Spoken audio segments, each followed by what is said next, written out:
Well, because I see a lot of anger out there, and maybe I don't know how much is real, because you see it on the news and see it on social media and the wars and the tweets and stuff. And sometimes I don't know if that's what's real on the ground or not. But it doesn't. That's not what you're going for. You're trying to get people to create the new reality by not reacting to that anger. Well, it's kind of interesting because I'm not sure I believe anything that I see on television any longer. I'm just not sure that it's actually factual.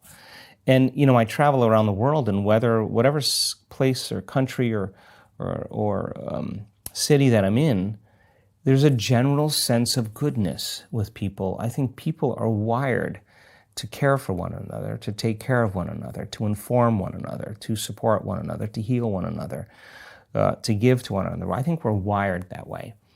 And I think that if you want to diminish that kind of virtuistic behavior, you create the stress hormones, and you create fear, you create hostility, you create anger, you create pain, you create suffering.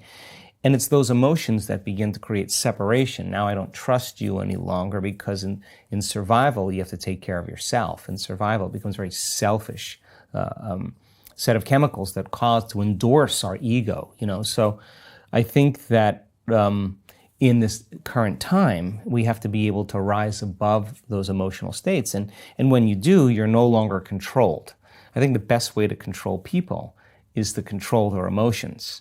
And when you can control their emotions, of course, you're going to keep their attention moving from one thing to the next. And while everybody's looking at all of this drama,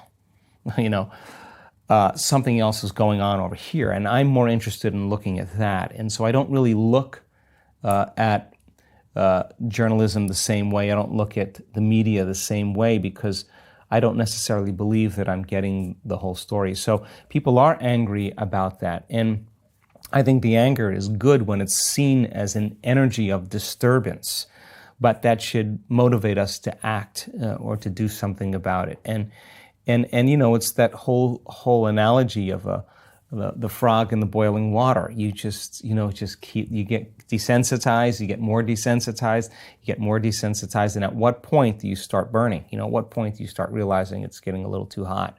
I just think we have to get to that point now.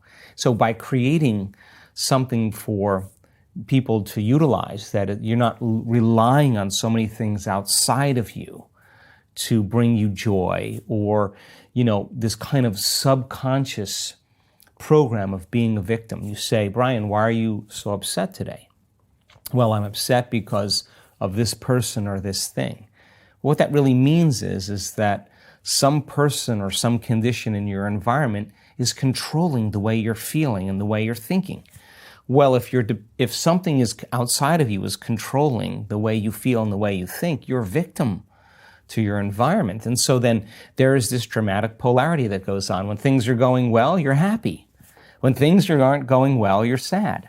But when you learn how to self-regulate and create more coherence in your brain and heart, and that's what our message is, then you're no longer dependent on your outer world controlling your mood. In fact, you begin to realize how you think and feel begins to produce effects in your outer life. Now you start believing more you're the creator of your life and less of the victim of your life. Now that isn't something that you take one bite of and swallow and it's all over. It's a process of repatterning. It's a process of rewiring. It's a process of reconditioning. It's a process of self-reflection and awareness and changing those beliefs. And that's the work. And yet people are doing it.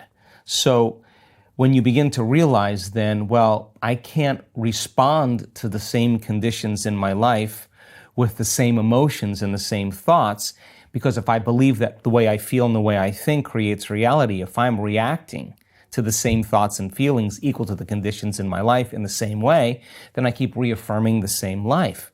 So then a person has to retreat from their life, retreat from their environment, disconnect from their outer world, and begin to lay down patterns neurologically in their brain so that their brain is no longer a record of the past. They're priming their brain and beginning to lay down the circuitry for them to think in different ways, to begin to close their eyes and rehearse who they're going to be in that day. And the act of mentally rehearsing begins to install the neurological hardware in their brain. So their brain looks like The experience is already happening or has already happened. Now the brain's no longer a record of the past. Now we're creating a map to the future. Now it's practicing gratitude before it happens. Well, now the emotion. Right. Now, so then the action of rehearsal and installing the neurological hardware, by firing and wiring the same circuitry, the hardware becomes a software program, which means you're going to start automatically acting like a different person. You're going to start automatically thinking in new ways. And then to trade guilt or anxiety or aggression or hatred or anger, to say those are emotions of the past, and as long as I live by these emotions, those emotions are influencing my thoughts. If emotions are a record of the past, then I'm thinking in the past, so my past is going to be my future. So if I want to be wealthy, I can't bring lack. If I want to be happy, I can't bring pain. Well, so then let's get beyond the emotion. So by trading those limited survival emotions and teaching people how to elevate their emotional state, and really measure to tell them you're doing it or you're not doing it. When you teach your body emotionally what that future is going to feel like, and you say, I'm not going to get up until I feel this feeling and I'm locked into that feeling. Well, the side effect of that is, let's just say that you can contact the emotions of your future and you teach your body what it feels like emotionally.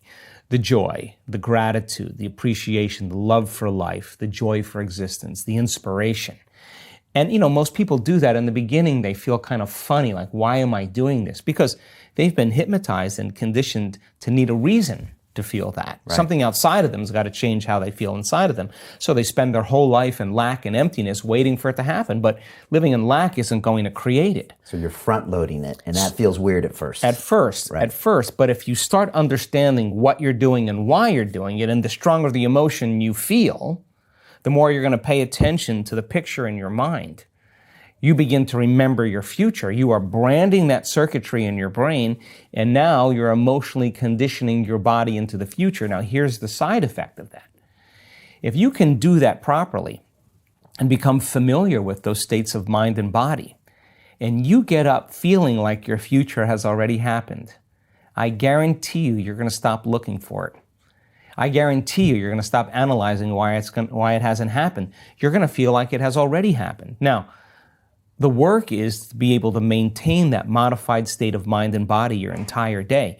You got to be able to sustain that state independent of your coworkers, independent of your boss, independent of your ex, independent of your finances, independent of the traffic.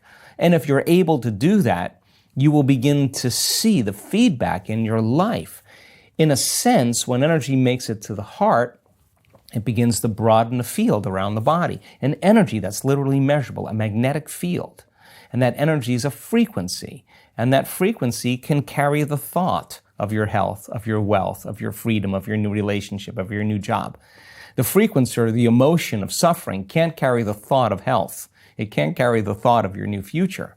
So then when there's a vibrational match between the energy, because we're always emitting energy and information, when there's a vibrational match between your energy and some possibility that exists in the quantum field, something magical happens, because once energy makes it to your heart, you're creating from the field instead of from matter.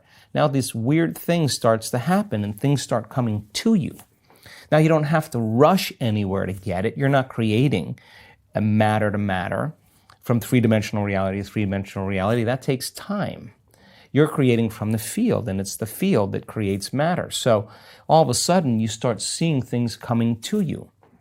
When you see that, and you start to see that they're coming in unusual ways that surprise you, you're going to begin to wake up to the fact that you're probably more the creator of your life and less of the victim of your life.